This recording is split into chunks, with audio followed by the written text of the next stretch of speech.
ईद उल अजहा निमित्त पोलीस प्रशासन व मुस्लिम धर्मीय बांधवांमध्ये बकरी ईद सण शांततापूर्ण मार्गाने साजरी करण्याबाबत महत्त्वपूर्ण बैठक शांततेत पार पडली। या बैठकीस पोलीस आयुक्त प्रवीण पवार यांच्या अध्यक्षतेत व मुस्लिम समाजातील धर्मगुरू, नगरसेवक, समाजसेवक यांच्या उपस्थितीत संपन्न झाली। करिए कि गुजारिश करता हूँ कि कोई भी बड़ा जानवर ना काटे और ऐलान कर दो आप जैसे नांदेड़ वालों ने किए कि हम बड़ा जानवर काटेंगे नहीं, तो खतरे पैरों से मेरी गुजारिश है बिल्कुल ये हमारी बहुत दायित्व है। अब वो काटेंगे नहीं तो सवाल ही नहीं करता होता था, तो बहुत बड़ी बात है। इसके बाद त्यानंतर मौलाना इकबाल अंसारी साहेब हे मार्गदर्शन करतात। बिस्मिल्लाहिर्रहमानिर्रहीम अल्हम्दुलिल्लाह वस्सलातु वस्सलामु अला रसूलिल्लाह व मन वाला व बाद। जनाब सीपी परवीन पवार सर साहब, डीसीपी प्रशांत मोहिती जी साहब, DCP zone 1 Pankaj Atul sir साहब और डीसीपी जोन 2 रत्नाकर नवले साहब, ये मीटिंग हम सब जानते हैं इस जिमन में रखी गई है। दरअसल पुलिस का जो अमला है, इनकी जिम्मेदारियां यही है कि हम शांति, भाईचारा, हालात रहे, और ये एक रुख है। दूसरा रुख वो आवाम है। तो दोनों के अंदर एकजुटती और एक तरह से दोनों का की सोच एक सिमत में और एक रुख पर है, तो अमन और शांति कायम होती है। ये एक उसूल है, एक ज़ाब्ता है। बकरीद के मौके पर मेरे दोस्त हाफिज इकबाल अंसारी ने आपसे बहुत लंबी गुफ्तगू कर ली है। मुझे उन तमाम चीजों की वजाहत की जरूरत नहीं है। सिर्फ एक बात जो इस्लामी मजहब में भी है कि कुरान में कहा गया है कि अल फितनतु अशद्दु मिनल क़त्ल, कि किसी ऐसी जगह पर कोई ऐसा फितना बर्पा कर देना कि जिसकी वजह से अमन और शांति पामाल हो, काफूर हो, तो ये चीज कत्ल से भी ज्यादा बुरी चीज है। जहां पर ये बात तय हो गई है कि गाय और बैल या उससे पैदा होने वाली जितने भी उसकी चीजें हैं, उन तमाम की कुर्बानी ये गैर कानूनी है, और कुर्बानी करने वाला गोया कानून को हाथ में लेना होता है और इसकी सख्त सजाएं हैं। मैं आपको सिर्फ एक बात बता देना चाहता हूँ कि इस्लाम वो मजहब है और इस्लाम के मानने वाले वो लोग हैं कि उनके पास में बहुत सारी चीजें ऐसे कठिन मौकों के लिए कुछ बहुत सारी पतली गलियां भी रहती है कि उससे निकलने के रास्ते मौजूद होते हैं। अगर कहीं पर कोई ऐसा मसला आता है तो बहुत सारी चीजें इस्लाम ने ऐसी बताई है कि ये नहीं तो ये नहीं तो ये, इन चीज को मद्देनजर रखते हुए सेलिब्रेट करेंगे। आखिर में मैं ये बोलूंगा कि जैसे कि प्रोफेट मोहम्मद सल्लल्लाहु अलैहि वसल्लम, इन्होंने हमें त्याग, भाईचारे और शुक्रगुजारी का जो जज्बा सिखाया है, इन वैल्यूज को ध्यान में रखते हुए हम इस साल का अपना शहर में ईद उल अजहा का फेस्टिवल सेलिब्रेट करेंगे। इसकी मुझे पूरी तरह से भरोसा है और शहर में शांतता रखने के लिए आपका योगदान हमें पूरा मिलेगा, इस बात का भी मुझे पूरा खातरी है। ये शहर थोड़ा सा अपना कम्युनल सेंसिटिव होने के कारण हमें ज्यादा अलर्टनेस इस साल रखना हमें लगता है कि जरूरी है। सो आप सब इस कमेटी मीटिंग में आए हुए प्रत्येक व्यक्ति जो नहीं आया है इस मीटिंग में, उनको भी जाके ये बताएंगे, इस बात की मुझे खातरी है। आप सबने मुझे बुलाया, बोलने का मौका दिया, इसके लिए बहुत बहुत धन्यवाद। जय हिंद, जय महाराष्ट्र।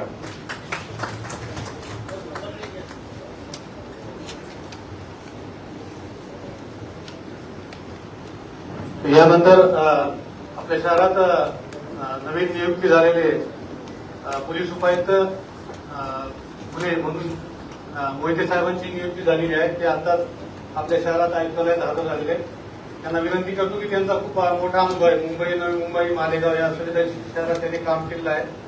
कृपया त्यांना विनंती करतो की त्यांनी या बैठकीत संबोधित करावं.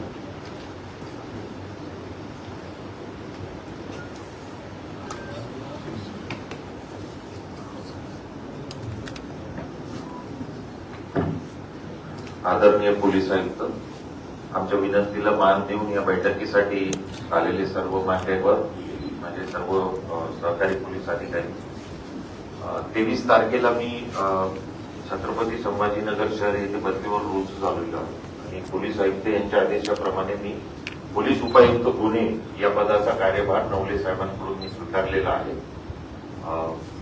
मी मूळचा नांदेडचा आहे आणि यापूर्वी मी नवी मुंबई येथे कार्यरत होतो. तर आपण सगळे संपर्कात राहू. मला खात्री आहे की या बैठकी दरम्यान ज्या सूचना दिल्या जातील त्या आपण गांभीर्यपूर्वक ऐकाल आणि खालपर्यंत आपण सगळ्यांपर्यंत पोहोचवाल. मी थोडासा आढावा घेतला तर 2025 मध्ये बकरी ईद आपल्या शहरामध्ये शांततेत झालेली आहे. कोणतीही अप्रिय घटना घडलेली नाही. तीच विनंती आहे. त्याचप्रमाणे यावेळेसची पण बकरी ईद अतिशय आनंदात आणि आपण सगळे विनासायास पार पडू. आपण यापुढे संपर्कात राहणार आहोत. माझ्याकडे विशेष शाखेचा सुद्धा कार्यभार असणार आहे. धन्यवाद.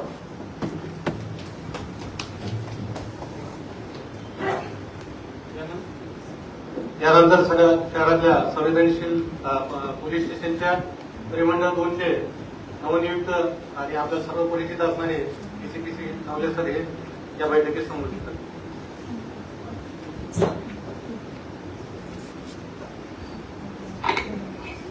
हेलो, सर्वांना नमस्कार. आज के इस ईद उल अजहा तथा बकरी ईद के मौके पर आयोजित शांता समिति की मीटिंग में उपस्थित हमारे आदरणीय सीपी सर, मेरे सहकारी DCP Prashant Mohite sir, DCP Atulkar sir, मंच पे उपस्थित मौलाना डॉक्टर AR मदनी जी, सभी उपस्थित सम्मानीय नगर सेवक और उपस्थित भाइयों, पत्रकार बंधु, ये शहर के सभी जिम्मेदारान यहाँ पे मौजूद है. इस मौके पर प्रशासन और सभी समाज के जिम्मेदारान के बीच एक संवाद हो जाए. लोगों की क्या परेशानियां हैं, उनको क्या प्रॉब्लम्स है, बकरीद के मौके पर प्रशासन ने क्या तैयारी करनी चाहिए, इसी को मद्देनजर रखते हुए मीटिंग ली है.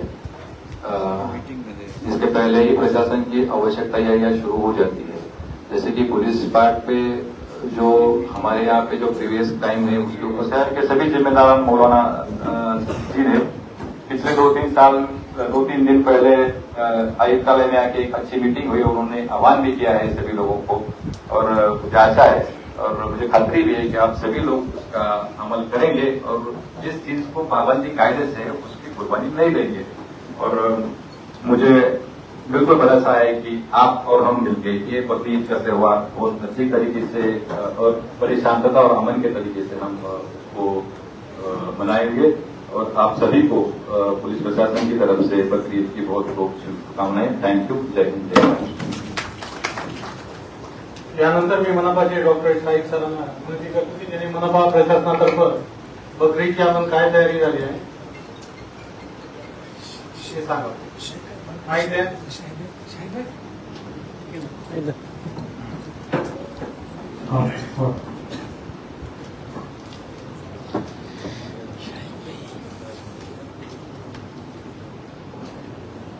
महानगर प्रशासन तर्फे उद्या कोणी समाजाचं त्याच्यावर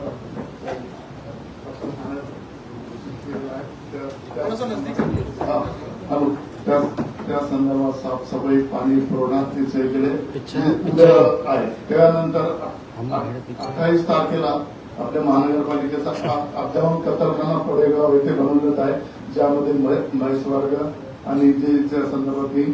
आणि दुसरा शहाबाजार कतलखाना येथे नियमित आमचा कतलखाना चालू आहे, ज्यामध्ये 500 एका वेळेस एका टाइमला कत्तल होऊ शकतात आणि त्याची साफसफाई पाण्याची व्यवस्था करण्यात आलेली आहे.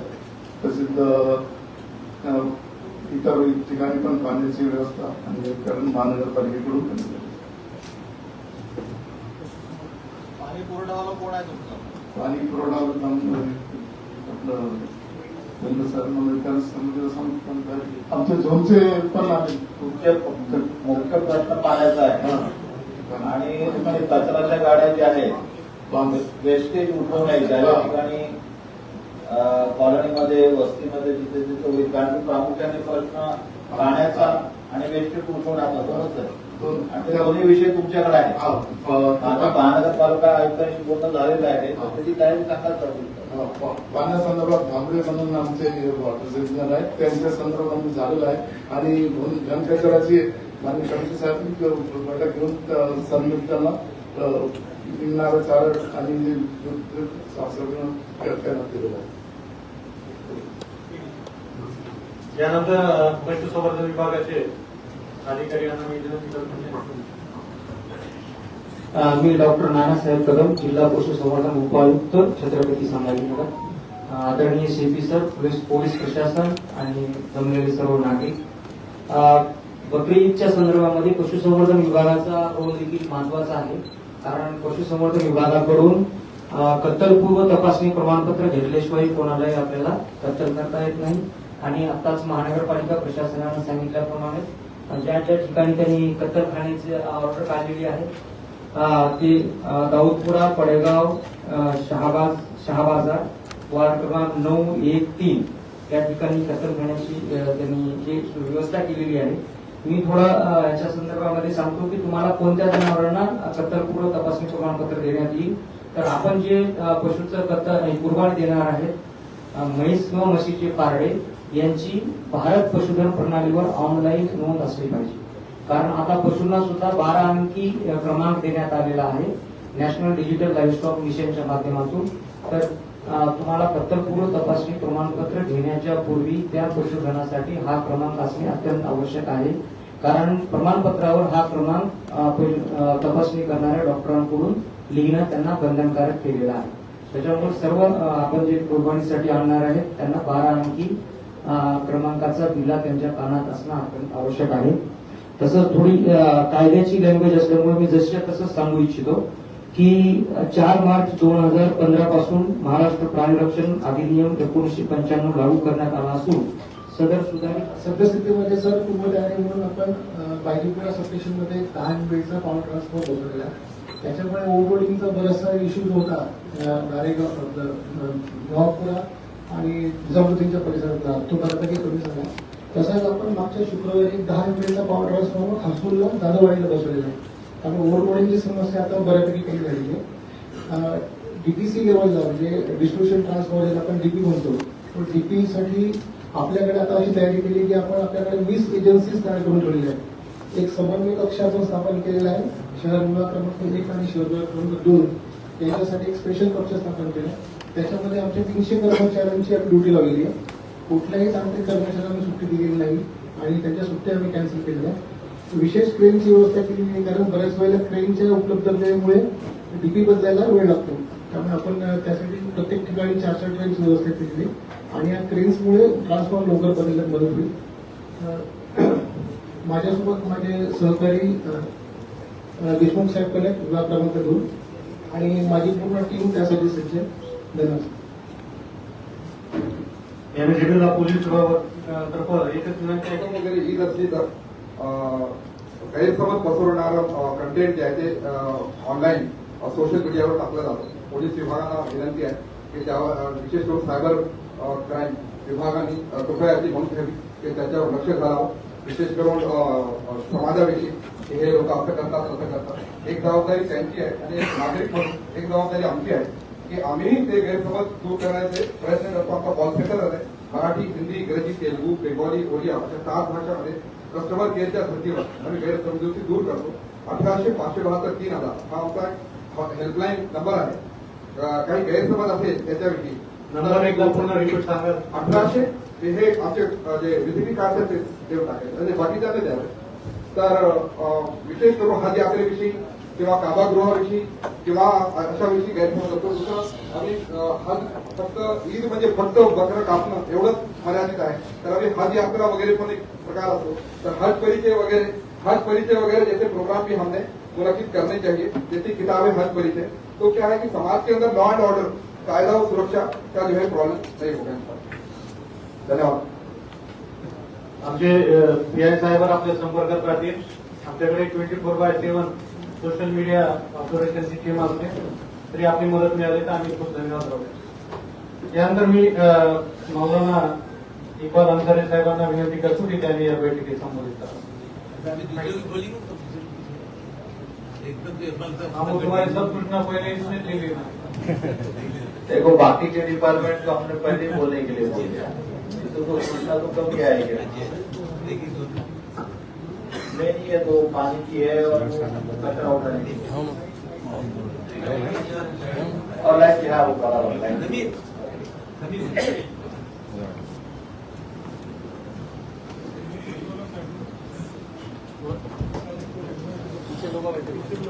सबसे पहले तो मैं कमिश्नर साहब का शुक्रगुजार हूँ कि आपने इस तरीके की एक शांतता कमेटी की मीटिंग ऑर्गेनाइज की. सभी शहर के हाजी माजी और सीनियर सिटीजन्स यहाँ पर मौजूद है. उलमाए कलाम भी यहाँ पर मौजूद है. 2 दिन पहले भी उलमाए कलाम के साथ आपकी मीटिंग हुई है और उसके बड़े अच्छे एफर्ट्स जो है तो सिटी के अंदर ऑलरेडी देखे जा रहे हैं. जैसा सभी सूचनाएं दी गई महानगर पालिका की तरफ से, तो महानगर पालिका के मामले में एक बात तो ये है कि पानी के क्राइसिस शहर के अंदर है. तो पानी के क्राइसिस को हमको साथ में जूझते हुए, पानी का सही इस्तेमाल करते हुए, लिमिटेड इस्तेमाल करते हुए जो तो उसको यूटिलाइज करना है, क्योंकि पानी के क्राइसिस है. माननीय कमिश्नर साहब, हमारे महानगर पालिका के माननीय महापौर साहब, इन दोनों ने विरोधी पक्ष नेता के साथ मिलकर पानी पुरवठा की और घन कचरे की मीटिंग ऑलरेडी ऑर्गेनाइज की है. घन कचरे के ताल्लुक से भी हर एरिया के अंदर जो है तो वहाँ पर घन कचरे की गाड़ियां आने वाली है. साथ ही में कुछ जगह के ऊपर हम लोग वहाँ पर एक बॉक्सेस भी लगाने वाले की जो कचरा सजेशन कीजिए प्लीज. सजेशन ये सर आप है ना क्या कर रहे हैं वो बता रहे हैं, आप सजेशन कीजिए. Sir as a opposition leader suggestion कीजिए. जी सर. तो सजेशन क्या है सर, ऑलरेडी सारी चीजें अलाइंड है. आप भी बड़ा अच्छा काम कर रहे हैं. महानगर पालिका भी इसके अंदर जो तो ऑलरेडी अलाइंड है, एमएससीबी की तरफ से भी है. तो सजेशन सिर्फ एक इतना है सर कि शहर के अंदर अलग अलग एरियाज के ऊपर जो पॉइंट्स होंगे वहां पर अगर पुलिस डिपार्टमेंट डिप्लॉयड है तो इससे मदद होगी. कई सारे एरियाज के अंदर जो तो ऑलरेडी बकरा बेचने का कारोबार चालू है, तो वहां पर अगर जो तो रोड के ऊपर ट्रैफिक डिपार्टमेंट के लोग मौजूद रहेंगे तो उससे और आसान हो जाएगी. धन्यवाद. यापूर्वीच माननीय पोलीस आयुक्त साहेबांनी आमच्या आयुक्तालयातल्या सर्व अधिकाऱ्यांची बैठक घेऊन जवळपास हीटच्या बंदोबस्तासाठी 4 डीसीपी महोदय, 7 एसीपी महोदय, 25 पीआय, 58 एपीआय पीएसआय आणि जवळपास 1000 पोलीस कर्मचारी स्पेसिफिक ईद बंदोबस्तासाठी नेमलेले आहे आणि पोलीस यंत्रणा पूर्णतः बंदोबस्ताच्या तयारीने आहे. आज हर साल आप मीटिंग लेते हैं, हर कई मीटिंग लेते हैं. अभी लोगों मालूम नहीं बुलाते नहीं बोल के हर टाइम बुलाते हैं. और साहब आपने बताया जैसा हमारे पास 68 में दंगा हुआ था, फिर 86 में, फिर 88 में, जिसमें मोहिते पाटिल और सुबोध कुमार जयसवाल था. उसके बाद से आज तक कुछ नहीं. छोटा मोटा रामनगर, राजा बाजार में जिसमें आपने कंट्रोल किए. हमारा शहर बड़ा शांत है, ऐसा नहीं साहब. दूसरी चीज क्या है कि बड़े जानवरों की कुर्बानी जहाँ होती है तो यहाँ से वहां पर कुर्बानी हो रही है. लोग 2-2, 4-4 हजार रुपये जमा करके ये तो कहेंगे साहब जानवर बड़े घरों में करते. ये अफवाह है. अगर आपका दें तो आप इसमें कंट्रोल करिए, क्योंकि बकरा पूरे मुसलमान तो खरीद नहीं सकते, बहुत तो गरीब है, तो उसमें कुर्बानी नहीं होती है. अब रह गया साहब हमारे पास जो गाय करती है बड़ी 5 फैक्ट्रियां था हिंदुस्तान में, जिसमें के गाय कहीं भी नहीं कर सकते. नहीं साहब, बोली बड़े बैलगाल का जो है तो वहाँ अलकबीर नहीं करता. अपने पास नहीं था. अलकबीर अपनी नहीं है, यूपी में. हाँ नहीं, अपने महाराष्ट्र फैक्ट्री नहीं था. अपने शहर की बात, अपने शहर में साहब आप लोगों को गलत फहमी है कि गौरान गाय क्या जर्सी गाय. गौरान गाय के मैंने इनसे पूछा, इनसे पूछ लिया, मैंने पूछ लिया था. तो हमने भी बोले कि सब गाँव को और बैलों को मत करो, कुछ टेंशन ना हो जाए. जरा इसको क्लियरिफिकेशन देने दो. मामो याच्यामध्ये सेंट्रल गव्हर्नमेंटच्या याच्यामध्ये कोणतीच गाय कापता येत नाही. जरा हिंदी में बात कीजिए. आपको कौन सी गाय काटने के लिए परमिशन नहीं है। आप खाली बफेलो या बफेलो काउ, भैंस और भैंस की पार्टी जो बोलते हैं उसको ही काट सकते हैं, दूसरे कौन सा भी कैटल क्लास का ये नहीं काट सकते। स्ट्रिक्टली ये है प्रोहिबिटेड। आप देखिए गाय, तो उसके बाद बैल, उसके बाद उससे जो भी बच्चे पैदा होते हैं वो काट नहीं सकते। जर्सी गाय हो या दूसरी कोई भी प्रकार की गाय हो,